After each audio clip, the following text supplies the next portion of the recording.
Islamabad United ने 79 run से Karachi Kings को हरा के दूसरी पोजीशन हासिल कर ली और ये बहुत ज़बरदस्त बात है।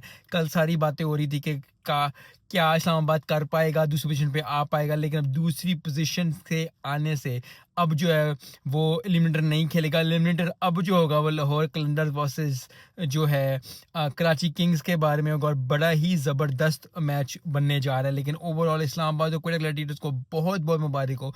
यही मैं कहता हूँ कि क्रिकेट में आप कभी भी कुछ नहीं कह सकते। सब लोग कल कहते हैं कि बड़ा मुश्किल होगा इस्लामाबाद के लिए 79 रन से जीतना, जिस तरह कराची की लगी हुई है परफॉर्मेंस, जितना कराची अच्छा खेल, जितना टीम अच्छा खेल रही है, बहुत क्लोज मार्जिन से मैचेस चल रहे हैं, तो ये बहुत मुश्किल हो जाएगा। लेकिन दुनिया को, अल्लाह को कुछ और ही मंजूर था और वो ये था कि आज इस्लामाबाद यूनाइटेड ने चारों खाने चित किया। बैटिंग भी अच्छी की, बॉलिंग भी अच्छी की। Shadab Khan was wonderful. Overall जो बैटिंग थी उनकी, वो स्टार पावर थी, 250 से स्कोर करना बड़ा ही ज़बरदस्त। तो वेरी वेल डन इस्लामाबाद, बहुत ज़बरदस्त।